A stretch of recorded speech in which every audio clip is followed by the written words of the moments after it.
So the whole thing, 2 episodes ago, I was saying, single women are happier than married women. Now I see where I got it from. Remember, I was like, I keep hearing it online. Right. It's the woman who wrote Eat, Pray, Love. Oh. She wrote, Elizabeth Gilbert. Yeah, I know her. Yes. Well, I don't know her, but I read her. So I know she's a great Yes, writer. she is. So she said this. Who do not have children and are not married live longer Women. than women who are married with children. They earn more money. They are healthier. They are less likely to die of suicide. Women without children and without marriages, less likely to commit suicide, less likely to be victims of homicide, less likely to die in car accidents, less likely to suffer from alcoholism and drug addiction, less likely to report themselves depressed and anxious, and more sexually satisfied than women who are married with children, right? It's like there's not a single way that you can measure success and well-being on any cultural or sociological scale that unmarried and childless women do not outperform women who are married with children. So the opposite is true of men. There is no sociological data, there is no way that you can measure it, that married men do not outperform single men. And the reason for that is that women pour their lives into their partners. And so they literally exchange literal years of their life by pouring into their partner, uplifting their partner, who will then thrive and succeed and prosper. And the woman will wilt in the giving, which is what we are taught. Who do not have children and are not married. Damn! Yeah, that's quite the statement. God damn. Yeah. The wilt in the giving. Well, yeah, and you can see that there are so many things, so many stresses. Not that single women don't also have stresses and childless women don't also have stresses, but very different. I mean, children consume your life. It's So real. Yes. But then Very also, real. But then on top of the children, Right. You've also got the husband. Yes. who's- Who like oftentimes is like a big baby who's like, do my laundry. I don't know how to cook. Like a lot of men, not all. Some of them, you have your, Colleen's Yes. husband who cooks and cleans and does, but like makes fresh bread every morning. right. I But miss Greg's bread. He's an exception. He's a wonderful exception. Right. I mean, I'm watching you serve dad hand and foot, but I also know Right. he's not so capable anymore. Correct. Right. But interesting, right? So that's where Fascinating. Mhm. But I don't think any statement that says there isn't one area of society that this is not true is true. Yeah. Because there are no absolutes. That doesn't work. Yeah. There are always exceptions, but that's not the point. Yeah. That's a really interesting statement, though. And it felt very true. And I don't really, at my age, most of my friends, not all, have children or are married or have children or a child or are married. Right. I have one, this comedian friend I have who's in her 50s and she's never been married, not married, and doesn't have children, decided to not have children. Right. And it's just so interesting. And you met her. She came on Christmas. Yes. Yeah. Yes. And I knew you'd love her. She's in her 50s? Yeah. No way. Yeah. It's That shocks me. It's because she doesn't have kids and her husband. That's why she looks like that. Wow. That's why she looks like that. She's not chronically stressed. She's not wilting. May have been why she found us all so entertaining. It was like a circus. Yeah, she was like, Nice. what's going on? I'm going to go back to hot yoga now. But I just watch her like she and it's funny because she had a pretty bad breakup with her last boyfriend and was like, I'm going to go travel the world now. She sold all her shit because she lived with her ex. They were engaged and she found out he had an affair with a paralegal at his company. And the lady messaged her to say, I've been seeing your fiance. I found your wedding registry online and because I was trying to look him up and I saw that he's engaged to you. And the girl didn't know. No, she didn't know. Or the woman didn't know. No. And so my friend and this paralegal girl went back and forth on all the dates and, the dates where my friend, she would diary every day on the days where he would get really angry and start a fight and say like, I'm going to go sleep in my car, he was going to see her. Of course. Yeah. Or Because who wants to sleep in their car? I know. She's like, I thought it was weird. We had a nice place. But yeah, she went back and, you know, it's like, this is obvious. Okay. Now looking back. But my point is, she like goes through a breakup and is like, I'm going to just travel the world. So she sold all her furniture, everything. She just has a backpack and she just traveled the world, and she like journaled about it, and they would give her like free places in exchange for her writing reviews and things like that, whatever. Yeah. And she wrote this live show called Eat, Pray, Love Addict, I think, which was like kind of based off her and what she did. Her story was a little bit different, right? Elizabeth Gilbert, she was like married with kids, and, right? Yes. Yeah. And then moved to Italy and just became realized she wasn't happy in the marriage. Absolutely. Right? Left. Yeah. And she changed her life. It was wonderful. Very uplifting story. Right. Yeah. And wrote Eat, Pray, Love or whatever. Okay. Wait. My point is, when I see my friend, she does seem, I can see, I don't know that I'm like, oh, you're happier than me. I don't know that I feel that, not that I'm comparing. I feel like we both are happy, and happiness is an inside job, and we both work a program, and we're sober, and we have a lot in common. But I will say I have probably more stresses than her. Oh, and it's fucking crazy. She'd be like, do you want to meet at this time? I'm like, no, I can't meet at this time because I'm picking up the kids, and then dropping off the kids. Now we have the court for the ex-husband, and the restraining order. And then I've got more kids, and then my meltdown just got kind of meltdown, and then I can't find. Yeah. And she's just like, I just made my own ice cream this morning. I got her recipe. Out of cauliflower. Yes. And maple syrup. Right. It's true. She has time to just wake up and make her own ice cream out of cauliflower. You know, which is wonderful if you can benefit from that. I mean, you personally. Like, she can do all the hard work and then just give you the recipe. And now we could quickly make ice cream for your children, which would be really fun. But I think happiness is different for everybody. Yeah. Like, you wouldn't be happy without your kids. Yes, I would. I don't. Yes, I would. Do you think so? I love my kids so much. I can't imagine my life without them. But if they didn't exist, I would still be happy. I would still be content, I think. I'm a different generation. I'm just saying, I love them so much. But I just feel if I didn't have children, I would still be enamored by life and just existing and have good friends and family and, you know. Right. Though, can you imagine your life without kids and grandkids? No. Can you imagine? I can't. The minute they told me I would never have kids, I wanted nothing more. I mean, I always wanted kids anyway. I'm a kid person. I mean, how crazy. Like, do you remember that appointment when you went to the doctor and they told you? Well, I'd been going to a doctor for a long time, and they kept telling me I was stressful, that it was a nervous disorder. And then after years and me just, 104 pounds, went to a women's clinic, and the doctor said, you have a tumor the size of a grapefruit. Yeah. And it encompassed an ovary and part of a tube, and said, check in tomorrow morning. We're taking it all out. And after he took it out, he said, there's a very good chance that you won't have kids. And we used no precautions, but 7 years later, it was like a miracle. So you weren't really expecting it? Oh, no. Wow. No. So it literally was such a miracle. And then we had a second one, a year and a half later, and then we had you. And then it's like the faucet turned off. Yeah.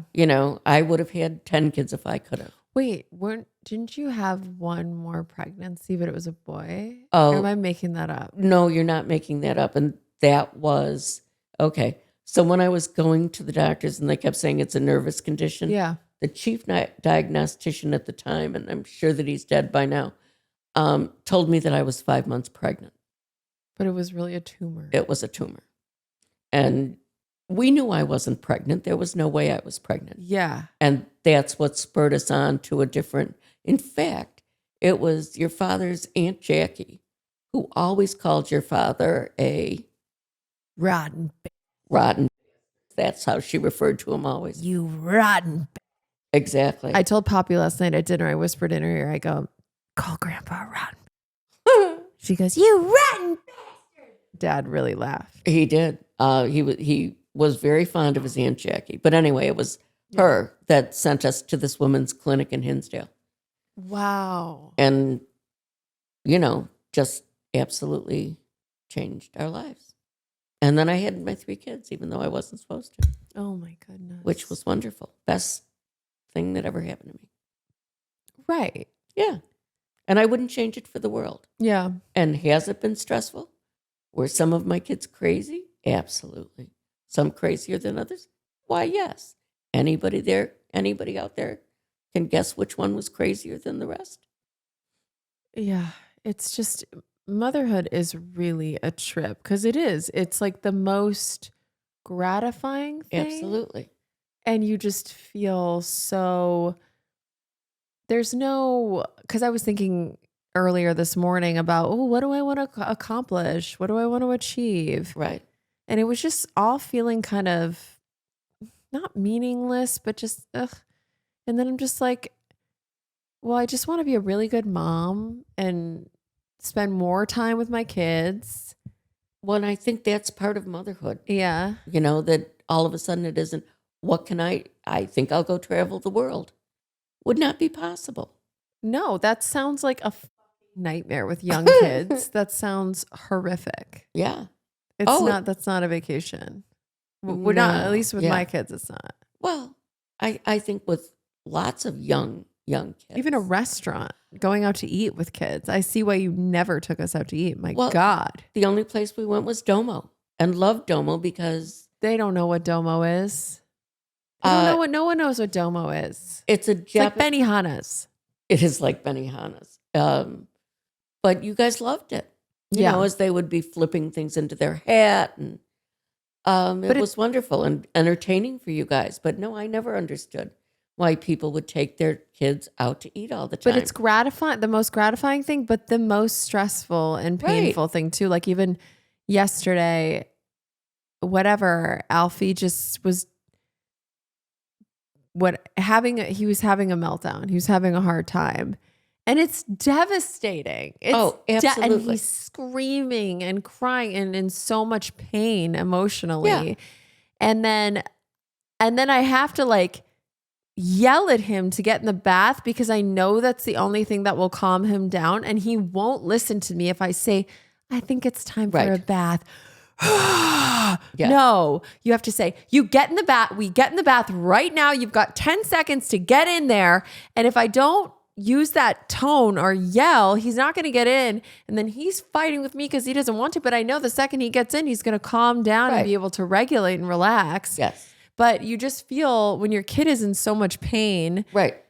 it's the hardest thing ever. And you have to do what you have to do to help him.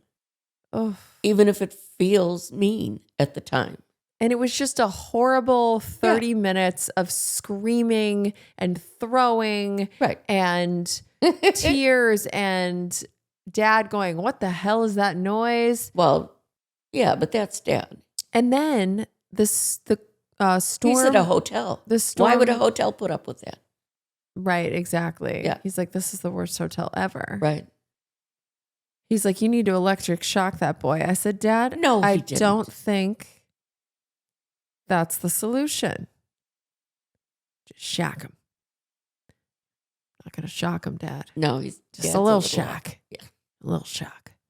Says you, Dad, the dad who blew up his basement because when he was a kid, he was into science and chemistry and would be making all these experiments and blew up his basement on multiple occasions, would start fires in his house and had to walk himself to the hospital on a regular basis. Which he did. Right. His father took out a special insurance policy and he would just walk himself to the emergency room. Right. He was very much an Alfie in that way, a little troublemaker. Well, was fascinated with chemicals. and the reactions.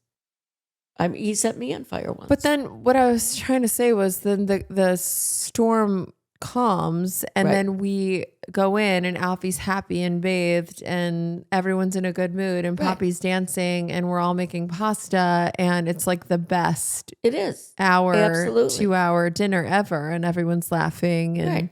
Grandpa's engaged and Alfie's talking to you and asking you to tie his balloons Yes. and Grandma tie. and those moments pass and then you experience this joy. The highs and lows, I guess is what I'm saying, of Yeah. parenting are really something else. Yes, they are. But I don't know. And for you, you're in the thick of it, and I'm not. I mean, I love my children. I worry about them all the time. I think about my grandchildren all the time. But you're in the actual thick of it where you're doing it now. And I remember those highs and those lows.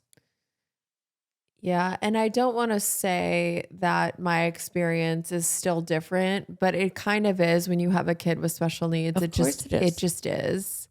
Like, I think if I had 2 Poppies, it would be dude, it's a walk in the park. Poppy is a walk in the park and she's complex. Comparatively speaking. Absolutely. Yeah. I It agree. is so much harder. I was thinking about, but then when Alfie says a new phrase or writes his first and last name, it's like, oh my God, like the wins are huge where Poppy could recite the preamble and you're like, good job. Like it's just so normal. What are you going to do tomorrow? Right. Yeah. So I don't know if I want to compare or not. I can't help but think when my mom calls me about the struggles of being a caretaker for someone with dementia and the stories she tells me, I'm like, that's Alfie and I. We have so many similarities around caring for someone with We do. autism and dementia. Like even just the I was like looking up a tracker watch to get Alfie. Yeah. So because autistic kids will elope. And on the site, it's for literal kids and adults with autism and adults with dementia. Absolutely. I actually pried the heel from one of his shoes. Yeah. Put a tracker in there. Yeah. One in his car. Yeah. You have to do those kind of things. Or even like the meltdowns and the Yeah. rage that kind of seemingly comes out of nowhere. And you're just like, everything was fine a minute ago. And now something's Right. upset them and you can't really make sense of it, can you? No, and that's hard for me because those are the kids I always worked with. Were the kids that were a wee bit different, special in what they did. And Yeah. I was good at creating patterns and techniques to deal with them and to teach them. Yeah. And there's none of that. None of the methods that I've tried to incorporate are successful, even a majority of the time. Whoa. It's so random. Yeah, it's interesting. And do you find like, okay, for me, it's forcing him to get in the bath because I know once he's in there, he's going to go and just be Yes. so happy and content. But it's like trying to get him in. And as Alfie's getting bigger, I'm scared because it's Sure. harder to help him in. Right? Or like we went on a walk and it was a night walk and he didn't want to go in. And I said, Alfie, it's getting late. And he sat on the street. And I said, you have to get up. You can't sit in the road. It's dangerous. And as I tried to pick him up, he did dead weight. And I could not pick him up. And that scared the shit out of me. Right. Because I'm they're like, you're gonna only get getting bigger. and heavier. Mhm. Yeah. And then I couldn't imagine you because my dad, her husband is 6'4". Right. So when you're having a Oh, yeah. meltdown or in rage, that's scary. Yes, it is. And Yes, so it do you is. just go in another room? Like, what do you do? No, another floor. Yeah, you're much better off being separate. And for him, it's, 20 minutes.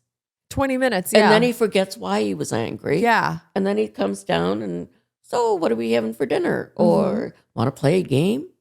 Alfie's the same. Yeah, it's interesting. That's the same. He has these wild meltdowns. And then it's Yeah. like, do, do, do, do. You're like, Yeah.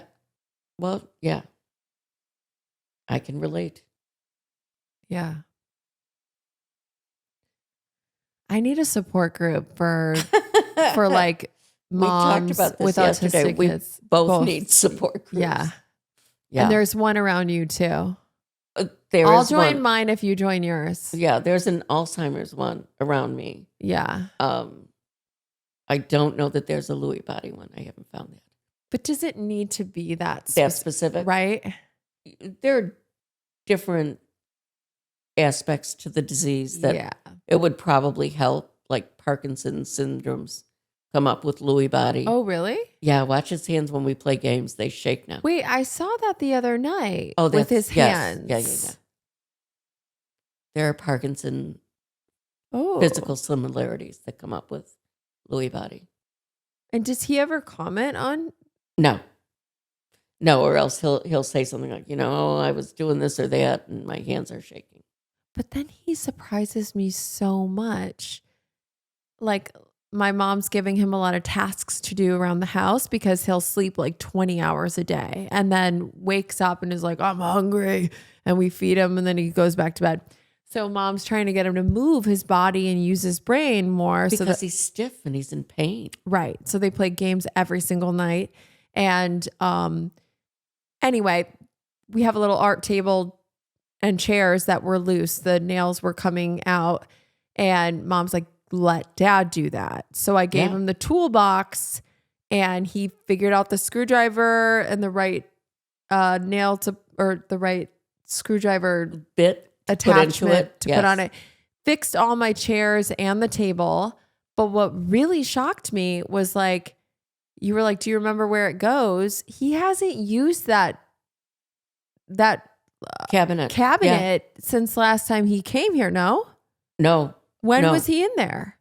Because he took the toolbox and I followed him. Got to be over a year ago. He went in the laundry room, opened the right cabinet, and put it away and was like, that's it. It was impressive. Right? Yes. And the childhood stories, that's normal. His long term is way better than his short term. Maybe it's a long enough term. I guess so. Because even when you guys arrived, he walked right into your guest room. He knew exactly where he was going. Right. He knew exactly his hotel room. Yeah. Who owns this hotel? Your daughter does. Yeah. Nope. See, that's a Midwestern thing. Nope. Yeah, it doesn't make any sense. But yes, it's all very interesting. It is. Yeah. And I guess it's just for both of us, like one day at a time. Because I mean, I have no idea if Alfie will ever be independent. I don't know that. I know. I just don't know. I have no idea. I thank God for Poppy. I thank God he has a sister who will be around longer than me. Right. You know? Absolutely. I've always thought about that with different kids that I've dealt with. Yeah. Throughout, what courage the parents have to have because they know ultimately. Yeah.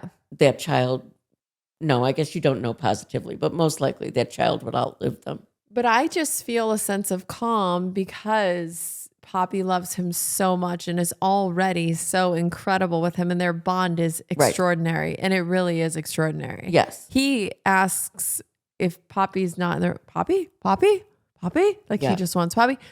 In fact, now every morning when I drop him at school, I say, Alfie, will you hold Poppy's hand? He holds her hand every single morning and they walk to school holding hands. I said, will you hold my hand? He looks at me like that, but I'll hold Poppy's hand. He wants Poppy's hand. Well, they have an amazing bond, you know. Not that it's her responsibility when she gets older, but just that he has her. You know? And it'll change. Yeah. As they change. Yeah. There'll be a time when they want nothing to do with each other. Yeah. Because I think siblings go through phases like that where they just don't get along as well. Yeah. But it's ultimately a phase because you and your sisters are all close. Yes, exactly. I always beat myself up when I guess didn't have a full understanding of Alfie's disorder, whatever you want to call it. But like, because Jill, all my friends would be like traveling with their kids all the time. They'd just be like getting on planes and going. And I'm like, how are you doing that? And I wouldn't even go simple places. We wouldn't even go to birthday parties for years because the meltdowns were so bad that you just didn't. Right.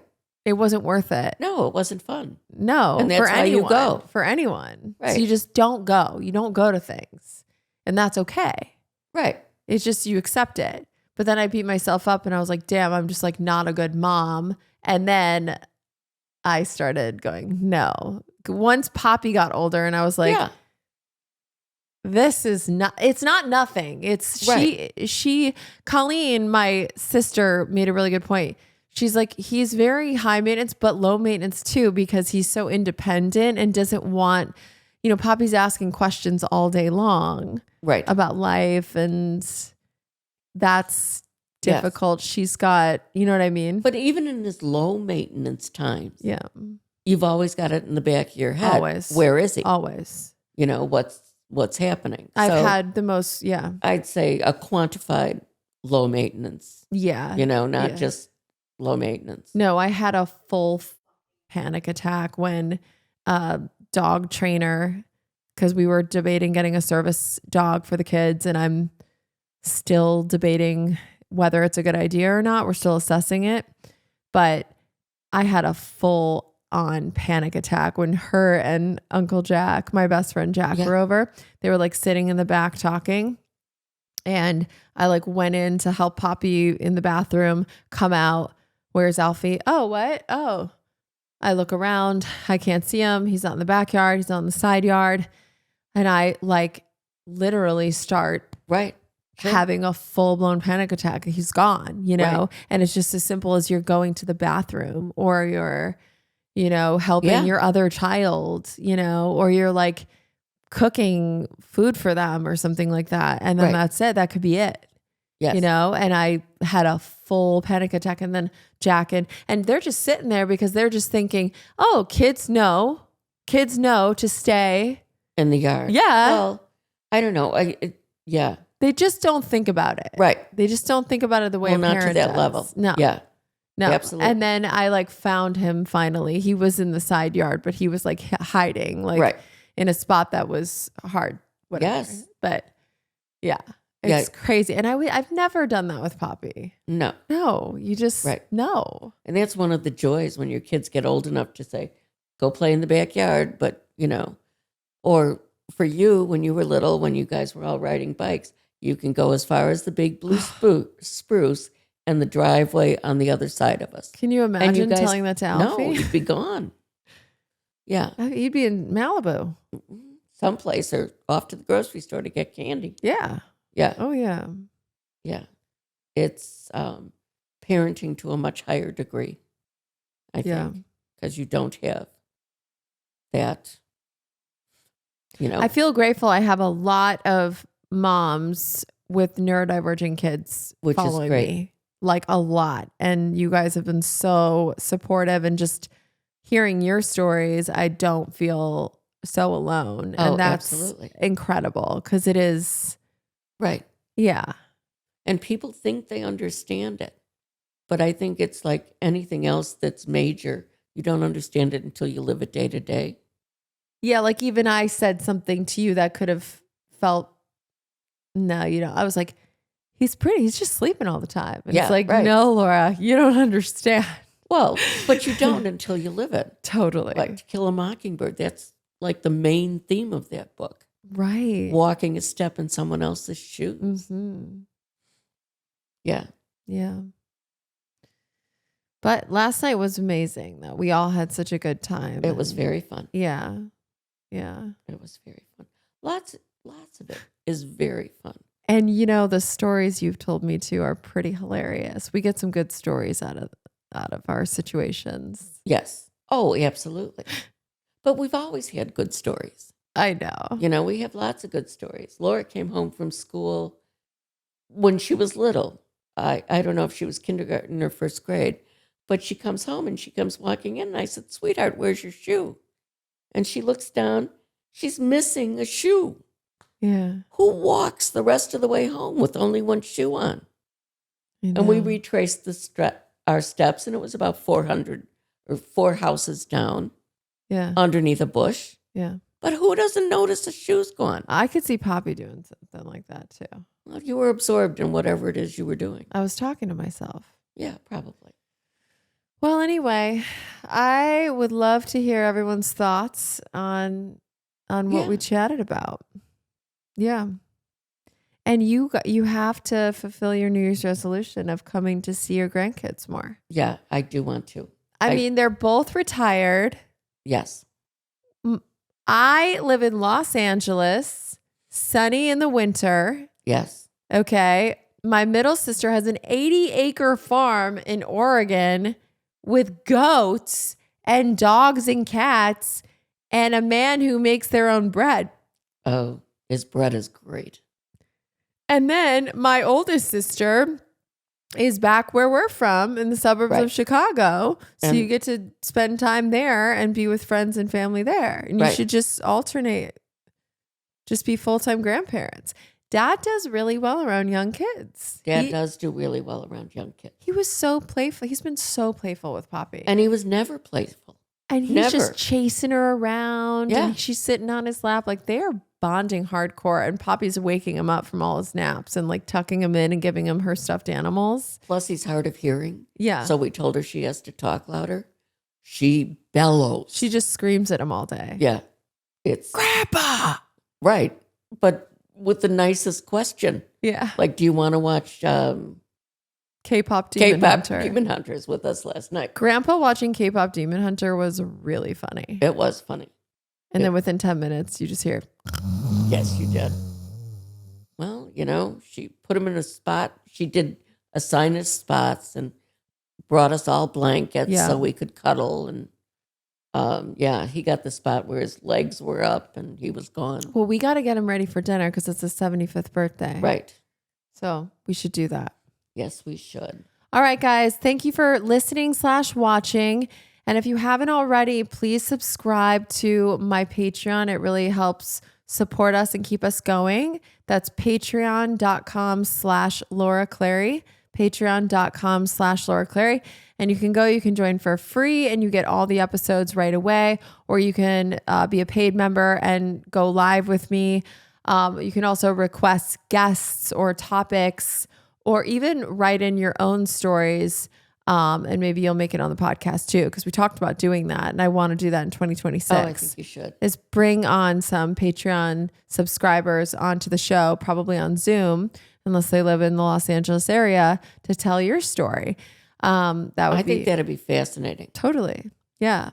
So if you want that opportunity, patreon.com/Laura Clary. And thanks again for watching, y'all. Happy New Year. Yep.